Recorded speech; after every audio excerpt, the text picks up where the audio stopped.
Sorry guys. Oh god. Hi everyone and welcome back to my channel. Hi everyone and welcome back to my channel. Sorry, I'm laughing because of my daughter. She's holding the spatula. She didn't want me to do the intro without her, so I said let me pick her up. Hi everyone and welcome back to my channel. If this is your first time of stopping by to my channel, my name is Tessy. You're welcome here. And if you haven't subscribed, please click the subscribe button and click the bell icon that will notify whenever I post a new video. Okay, so in this video I'm going to be making Egusi and Okazi leaf. Yes, this will be so delicious, and I hope you will give it a try. So let's get to the ingredients.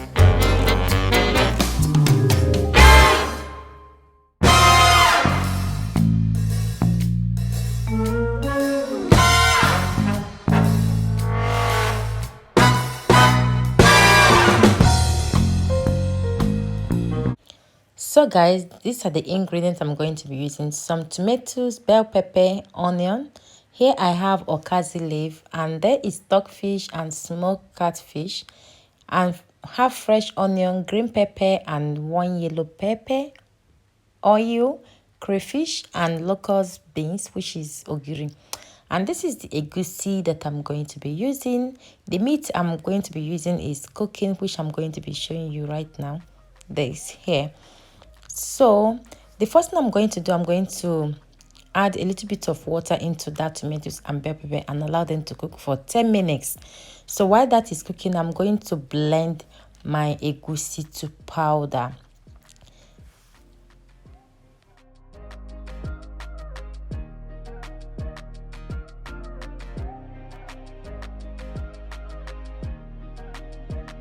So I'm done blending my egusi. If your blender is not very strong, you can add a little water to blend them, okay? So now I'm going to set that aside. So you can see I added a little water into that blender to get the rest of the egusi out of the blender. So I'm going to mix it and set it aside while we move over to the next step.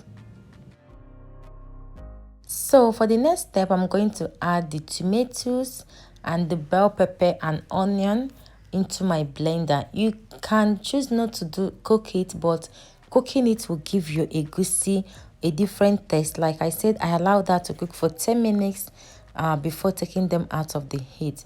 So I'm going to blend everything to cream now without adding any extra water.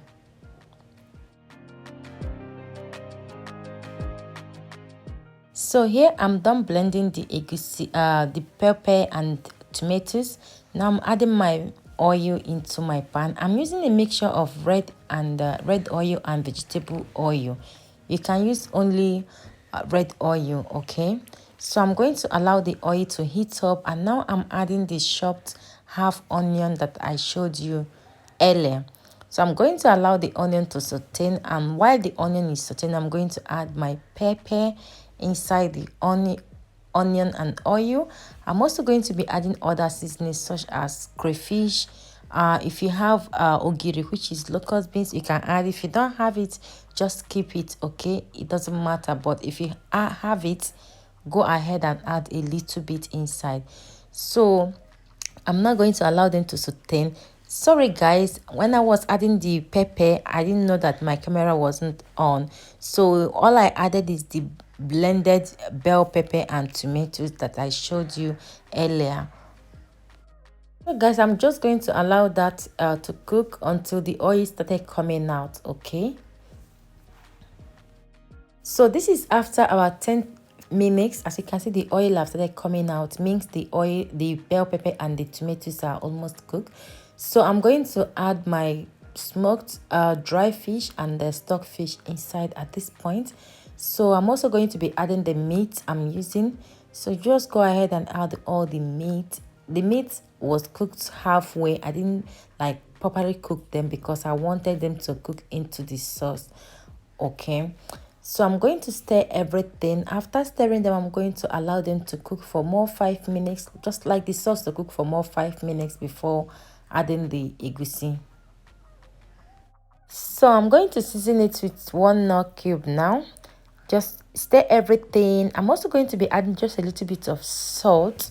Just taste your own and correct the seasoning you're adding into the sauce. Okay, so this is after 5 minutes. Now I'm going to give them a good stir and add the egusi inside the sauce.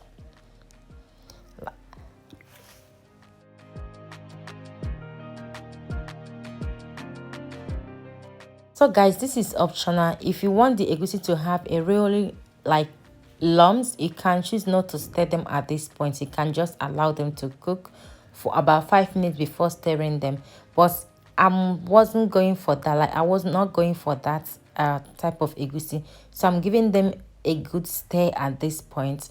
So after stirring them, I'm going to add a little bit of warm water. But first, I'm going to be adding the stock that the meat was cooked in. So after adding the stock, I'm going to give that a good stir, like stir them very well before adding the extra water, because I don't really like my egusi to be too thick. And this egusi, I'm going to be like cooking them for about 10-15 to 20 minutes. That depends.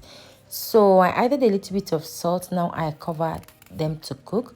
So this is after 10 minutes, guys. As you can see, I'm giving them a very good stir. So go ahead and stir them, and make sure you stir your egusi constantly, like make regularly while they are cooking, because you don't want to have burnt egusi soup. So I'm going to put the lid back on and allow them to continue cooking. So here is total over 15 minutes that I've been cooking this egusi. As you can see, the egusi is almost cooked.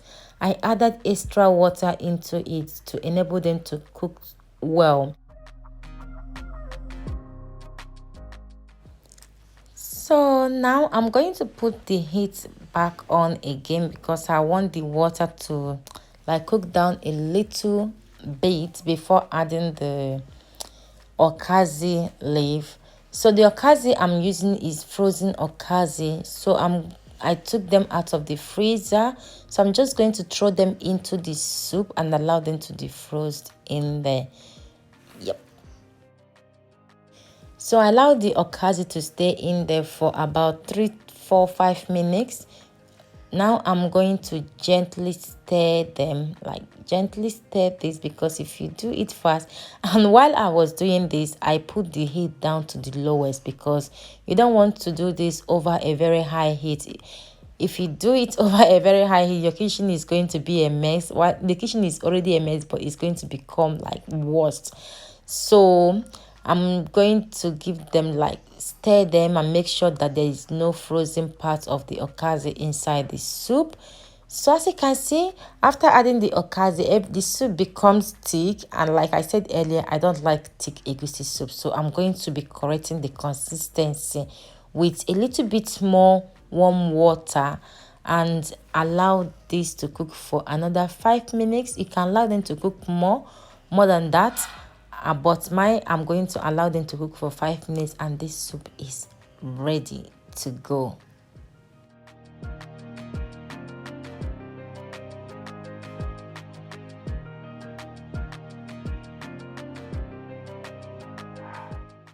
So guys, this is after 5 minutes and our soup is ready, guys. This is delicious. I don't know how to describe it. This is delicious. You need to give this soup a try. Like, give it a try, guys. You come back here and give me your feedback. I hope you enjoy watching this video. Please share and subscribe. Thanks for watching, and I will see you in my next one. God bless you. Bye.